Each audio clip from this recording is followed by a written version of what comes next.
বিশ্বকাপের সেমিফাইনালে টিকে থাকার লড়াইয়ে আজ সুপার এইটের দ্বিতীয় ম্যাচে ভারতের মুখোমুখি হবে বাংলাদেশ। ম্যাচটি শুরু হবে বাংলাদেশ সময় রাত 8:30টায়। বাংলাদেশের টি-টোয়েন্টিতে অতীত পরিসংখ্যান ঘাটতে গেলে অবশ্যই হতাশই হতে হবে বাংলাদেশি সমর্থকদের। এখন পর্যন্ত ভারতের বিপক্ষে 13 ম্যাচ শেষে বাংলাদেশের জয় কেবল একটি, বাকি 12 ম্যাচেই জয় ভারত। আর এই ভারতের বিপক্ষে যে জয়টা পেয়েছে বাংলাদেশ সেটা অবশ্য তাদের মাটিতেই। 2019 সালে ভারত সফরে গিয়ে দিল্লিতে সিরিজের প্রথম ম্যাচেই জয় পায় বাংলাদেশ। ভারতের বিপক্ষে এখন পর্যন্ত সেটাই একমাত্র জয় বাংলাদেশের।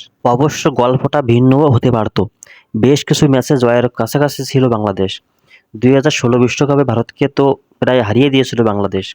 সেবার বেঙ্গালুরুতে ভারতের 146 রানের জবাবে বাংলাদেশ ম্যাচ হেরেছে মাত্র 1 রানের ব্যবধানে। ওই ম্যাচে মুশফিকুর রহিম, মাহমুদুল্লাহরা ম্যাচ জেতাতে পারেনি।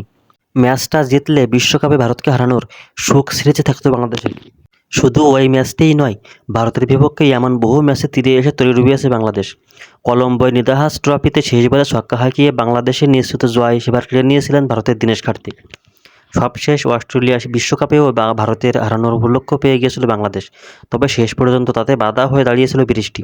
এরপরও বাংলাদেশের ম্যাচ জয়ের সুযোগ ছিল, তবে নিজেদের ভুল শেষ পর্যন্ত শেষ ম্যাচে বাংলাদেশকে হারতে হয়েছে মাত্র 5 রানের ব্যবধানে। অর্থাৎ ভারতের বিপক্ষে জয়ের খুব কাছাকাছি গিয়েছে বাংলাদেশ বহুবার।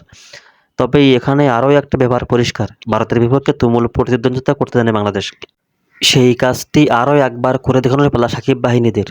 তবে এবার হাসির জন্য বাংলাদেশের হয় সেই প্রত্যাশা থাকবে সমর্থকদের, কেননা সেটি না হলে যে বিশ্বকাপ থেকে বিদায় নিশ্চিত হয়ে যাবে বাংলাদেশের।